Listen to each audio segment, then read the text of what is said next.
5 seconds.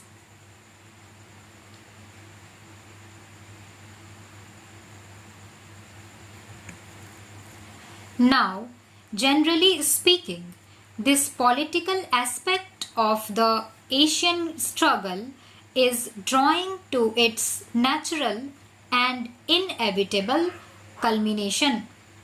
But at the same time, the economic aspect continues and is bound up with all manner of economic problems affecting the world. From the Asian point of view, it has become essentially a matter of extreme urgency to deal with these problems. From the world point of view, it is equally urgent really because unless these problems are dealt with in Asia, they affect other parts of the world. I have no doubt that you ladies and gentlemen who are members of this commission realize the importance of what I have said and will make it clear to the United Nations that any attempt to pay inadequate attention to Asian problems is likely to defeat the end which the United Nations has in view.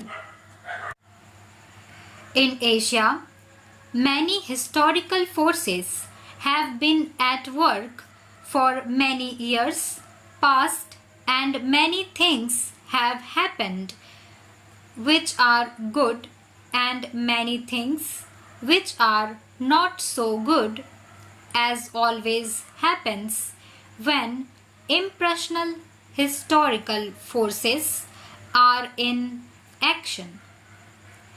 They are still in action.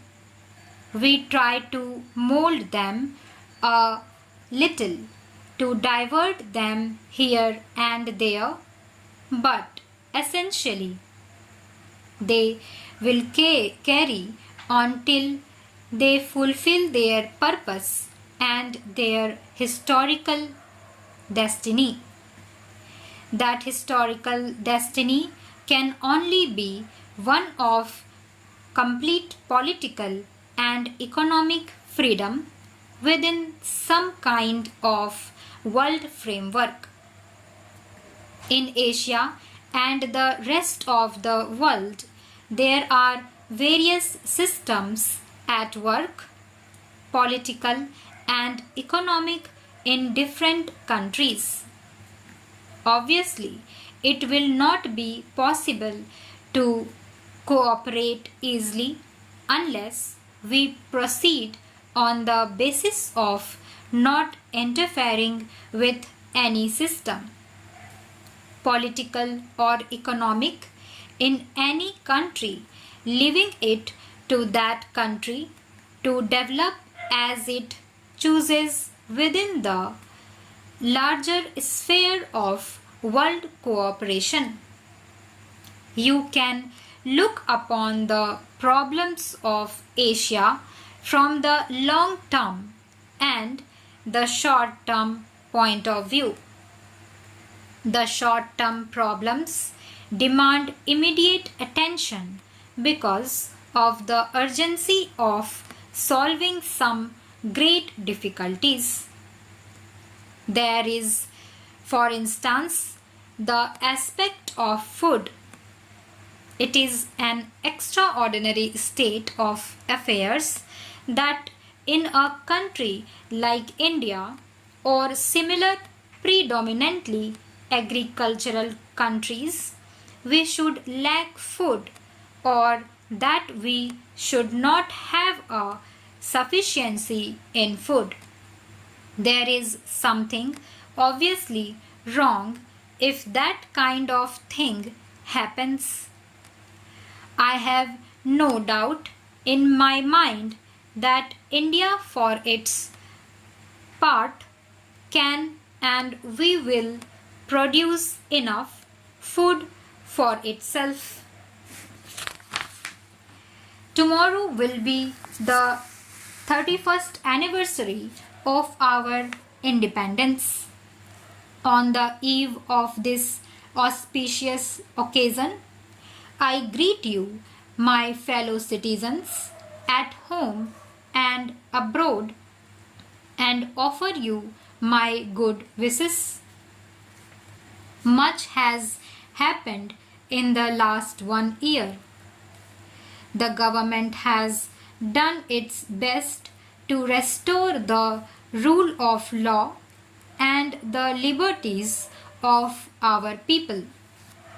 I want to speak to you tonight not only of our achievements and aspirations, but also the unfulfilled tasks and the tormenting differences casting their ominous shadows on our national life.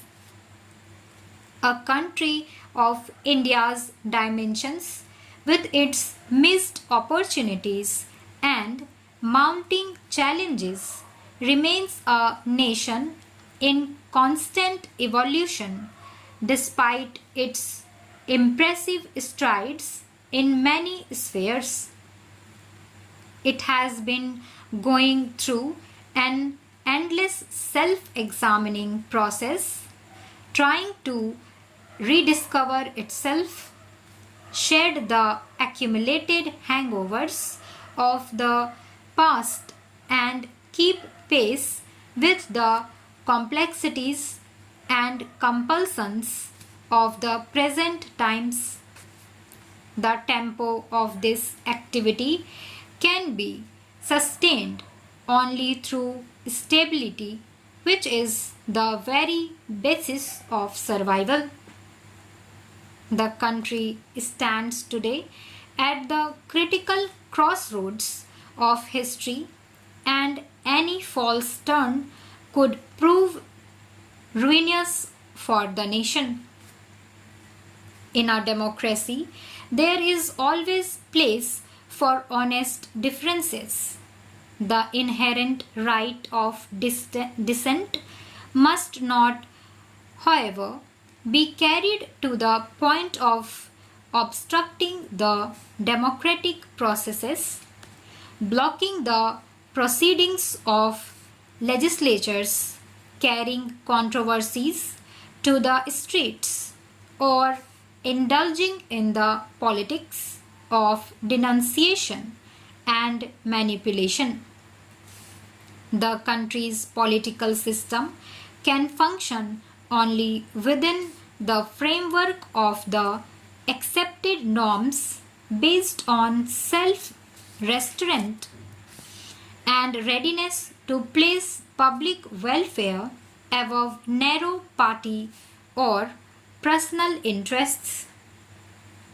A nation torn as under by bitter discord can hardly hold its place or make any progress. There is need for an ennobling vision of a resurgent India, imbued with a crusading spirit and an exhilarating sense of participation in a common effort. No nation can face the future and move forward without a robust faith in itself and its people. The real crusade today is against poverty. We must end the widening disparities between the rich and the poor and the creation of islands of privilege. We cannot afford to be complacent in such a situation, have to forge ahead with well-conceived, need-oriented and strictly time-bound programs for ensuring socio-economic justice for all.